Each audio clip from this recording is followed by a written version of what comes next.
We are, what, a couple of weeks into January, and don't worry, everybody, there's some big old changes to happen to California. I would do this update for Illinois because I sent out a clarion call. I sent out a warning back when the bill was passed, but thankfully, at least in the state of Illinois, Chicago hadn't fully made its transition to Chirac with the purge law, the cashless bail reform law. It ended up getting stricken down by Illinois Supreme Court, so that one's not going to happen. Ah, shucks, just easy reporting on all the horrific crimes that end up getting a blind eye turned to them. In the second city, it's not going to become a full-time segment, so no shucks. We just got to take a look at what's going on over there in California, because we got 9 controversial laws that are now in full effect as of the new year. So I don't know what the hell this is going to be, but it's going to be a fun top 9 as Californians get ready to turn the page on 2022. Hundreds of new laws will go into effect starting January 1st, from increasing the minimum wage to legalizing jaywalking. Because if another... It's weird. It's one of those petty things, like jaywalking. It's like, whatever, man, as long as you're not getting hit or anything like that. But it's also that other thing where it's like, oh, if somebody just steals some food in order to feed themselves, it's not that bad. Okay, cool. Then why is your theft cap for a prosecutable offense at $950 per offense? Like, come on now. We all know where this ultimately ends up going.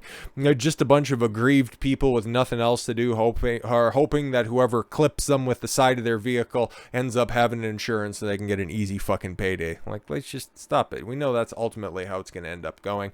New laws will impact employment, like people work in California. Stop it. Healthcare, housing, nobody lives in a house, public safety, and consumer protection. Oh boy, yeah, there's just going to be armed guards at every CVS still left open in California. So here's what we can expect. Minimum wage, SB 3. All right, California's minimum wage will increase 50 cents to $15.50 per hour. Cool. Like 50 cents doesn't seem that much, but just think, okay, if you've been to a fast food restaurant lately, okay, like, I don't go very often. If I want to buy somebody coffee or something, like if I'm going to see my parents, okay, and I want to stop by a McDonald's to get them coffee, I'm not going through a drive-through like a bunch of other fucking slobs are. I'm going to park in whatever's left in a little parking lot and then go inside.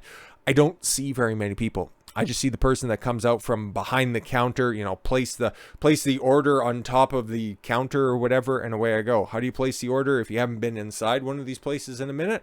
It's a kiosk. And it's fucking weird, okay? And the same thing with the drive-thru, because what do you get? You got one person taking your order, one person handing you whatever the fuck you have. And those are supposed to be your minimum wage jobs. But all of these fucking smooth brains that are out there think that, oh, a minimum wage job? You can't live on that. You need a livable wage, and $15 an hour is a livable wage. Until everybody starts to get that wage, and then everything else starts to go up around you. The cost of living goes up in order to match those increased wages, and then all of a sudden, $20 becomes a livable wage. $30 has to become the livable wage. When you start to involve the government to the level of how much they need to pay people, how much they need to charge stuff, that's not capitalism. That's just fucking communism. One step at a time, 50 cents at a time. This 33% increase is less than half of the 7.9% inflation. You think that is just 7.9%? Fuck off. Although the latest minimum wage hike will happen on January 1st, the law was signed in 2016 by then Governor Jerry Brown. Yuck. According to the law, if annual inflation increases by more than 7%, it triggers the minimum wage to increase. But yeah, the current minimum wage is $15 an hour for companies with 25 or more employees, and $14 per hour with 25 or fewer. Oh sheesh, oof. What a nice cut, and I'm sure that's all very affordable for like a corner bodega. Okay, or a different small business, a fashion studio or something, having to pay $14 an hour. Nobody's fucking hiring anybody at that price. Oh well, jaywalking. Assembly Bill 2147 under the new Freedom to Walk Act. Oh, I like to walk. That should definitely be good. We should have people free to walk. Pedestrians will no longer be fined for crossing the street outside of designated intersections or crosswalk unless they cause a hazard on the street. Yep.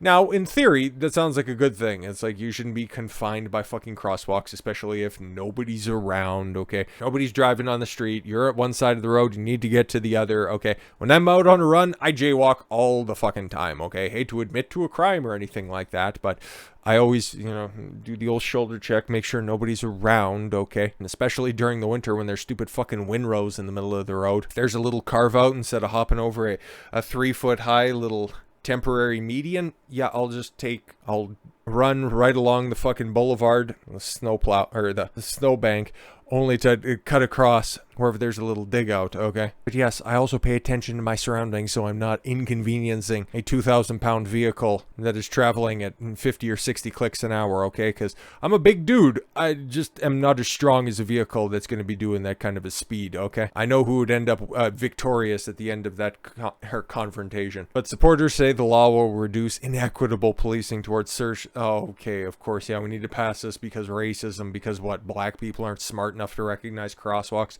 Is that your argument? Like, I think I put together a pretty good defense on one side of it, but then also acknowledging the other side of this, where it's basically going to make it easier for a bunch of people that don't have anything to fucking lose in order to run an insurance scheme.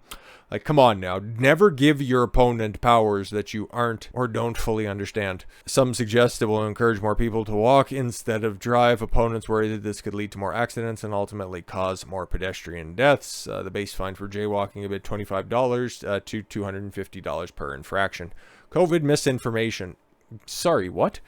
Oh, right. I talked about this one before. I think that video's out now, or at least it will be. Regardless, this law allows doctors to face discipline for spreading so-called misinformation or disinformation about the COOF. Why do you need a bill for that specifically? That's fucking weird, okay? Given Gavin Newsom's flaunting of the regulations, and that's who comes up with who and what the mis and disinformation is. It's the government, no longer the healthcare professionals, and categorizes such an action as unprofessional conduct. So it could end you up in a situation not too dissimilar to what Jordan Peterson is fighting with the Ontario College of Psychiatrists. Okay. Psychologist, sorry, he's a proper doctor. Criminal records, what do we got here? Like, I already detailed that bill in a video prior to that, so if you want to check that out, go. It's the one with Gavin Newsom's face and a block of text above it.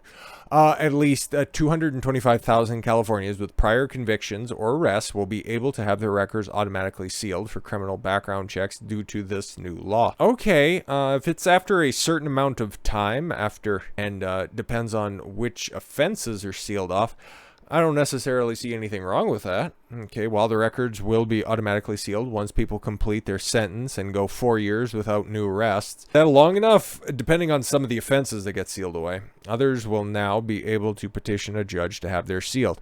Yeah, that's the way it goes now, especially if you want pardon or anything like that to travel like outside of the country if you have a felony or something like that. I know that's the way that it works in Canada. You have to have a clear record in order to get your passport or something like that. You need to have certain charges expunged, and not saying I've had to go through anything like that. I just know a couple of people who they've also had to partake in that. I haven't, always hung around with the best of people. But come on now, everybody makes mistakes. And considering the fact that some of these offenses are like decades fucking old at this point, and it's like, come on now, we'll let bygones be bygones. It wasn't like anybody got shot or some shit like that. You're just smacking a motherfucker around, okay? Hey, it happens. It happens, okay?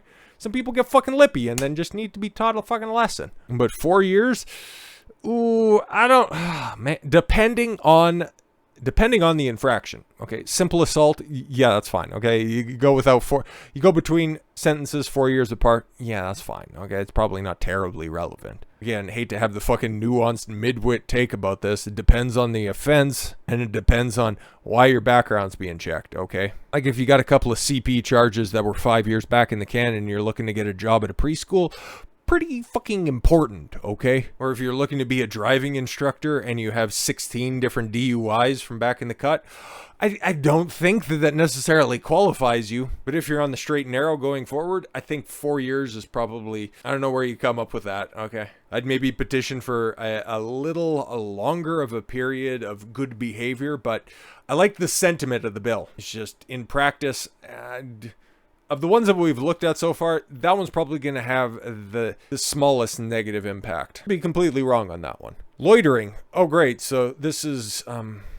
for all intents and purposes, going to do something theoretically about homelessness, maybe.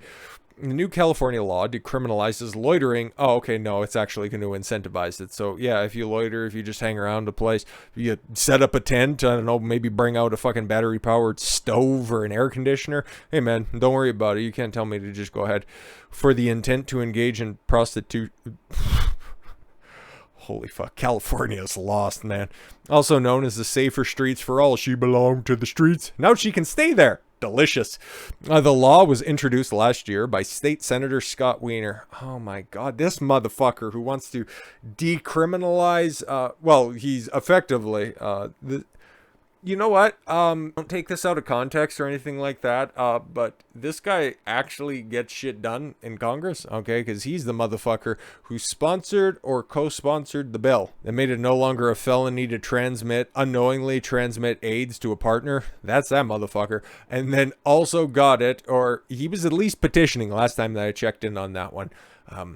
To not make it a criminal offense for a gay relationship to commence between a 15-year-old and somebody considerably older than that. Yeah, he's definitely the worst of us, I would say that. And given the fact that he's pushing for prostitution, it doesn't surprise me at all. In a statement, Wiener said it eliminates all anti-loitering offense that leads to harmful treatment of people for simply appearing to be a sex worker. Well, if it's wearing a hose uniform, come on now. Do you think normal people just hang around waiting for a lift in fucking 8-inch heels, okay, and a mini skirt where you can basically see her bush popping out the bottom? Like, come on now. However, opponents have said that the new law will encourage more public prostitution.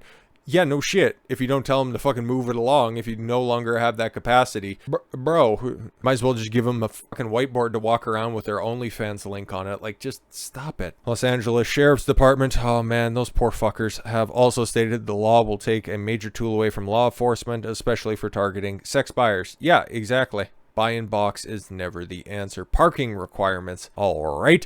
The law will prohibit cities across the state from enforcing a minimum number of parking spaces on a developed project if it's located within a half mile of public transit. What the fuck? The law is established to support the development of affordable housing units, okay, by reducing the cost of land and space required for development. Critics of the law say that it will indeed reduce developers' efforts to build affordable housing because the cities are already reducing parking requirements. No, they just want you to use public transit, which is just full of the degenerates in society and couriers, hookers from corner to corner. Like, come on, you need to rub shoulders with your fellow degenerates who are left in these metropolitan cities. But all of these laws also, matter not just in Sacramento, San Francisco, Los Angeles, but in smaller, like Pasadena, San Diego, a couple of other smaller municipalities around the place. Like, this affects the entire state. How fucking useless all this overregulation is. I'm just saying. Fast recovery. Oh boy, the new law applies to fast food chains that have 100 or more locations nationally. So McDonald's, Burger King, Subway, all of that type of stuff. Okay, and creates a council. Oh, great. That would set industry-wide minimum standards on wages, working hours, and other conditions. Under the law, minimum wage would rise to as high as $22 an hour in 2023. Great. Look at, guess we're going to figure out how few people are actually needed to run these places. Holy fuck, man. This is overregulation at its fucking finest. Opponents have argued that it will lead to higher food prices. Yep. Guess what? Enjoy your Big Mac meal at $20 per $19.99 for a Happy Meal. Additionally, the effects of the law won't be limited to just major fast food chains, but small businesses as well. Great, since they'll be compelled to raise pay to compete for staff, some have said. Yeah, of course, because if you can't work at Arby's anymore, well, guess what? Now you're going to have to work at another small business that's out there. You got to go work at a Greasy Spoon or something like that, a local restaurant or something like that. But then if they start to hire enough people and then they start to cross the 25-person threshold, like we've seen earlier during the minimum wage law, well, then everybody's got to get a pay increase at that point in time. And it might not seem like a lot. If you got chefs in the back, you got wait staff out front, you got a concierge at the front, okay, if this is a reasonably nice establishment, and it doesn't even have to be in Los Angeles or San Francisco or one of the big cities that it's down there, okay? If this happens to anybody, everybody ends up getting a pay raise, and then, well, guess what? There's a couple of people that are no longer going to be working there. So it's just going to make some more people dependent on the government, and Well, if you want to be cynical about this shit, that's ultimately what they end up wanting, right? So, oh great, abortion. Ugh, fucking fantastic. Kill that kid all the way until what, kindergarten? Is that what you guys are proposing? Starting January 1st, nurse practitioners will be able to perform first trimester abortions. What the fuck? Yo, I went to school with a bunch of nurse practitioners, and you probably know them too. I wouldn't even think that they're smart enough to know where the clit is, let alone where the fucking first trimester fetus is. Fucking Christ, dude. Without a doctor's supervision under a new law, holy fuck, just kick until you feel anything moving. Christ. The law was introduced in February by Senator Tony Atkins. Oh, great. Wonderful. And was intended to help expand abortion access in California. Yeah, well, basically anybody can fucking do it. Anybody with a high school diploma and went to a weekend course. Holy. To see an influx of patients coming in from other states. Great. In November, voters also passed Proposition 1, to change the California Constitution to say the state can't deny or interfere with a person's decision whether or not to have an abortion or whether to use contraceptives. Contraceptives are fine, but then, that's where that slippery slope argument begins, okay? Because when you start to say that healthcare is something that should be enshrined in a state's, let alone a country's constitution, then you start forcing people to do stuff, and that gets tough, man. That gets tough to justify, but hey, man, you can't stop Democrats from killing their kids.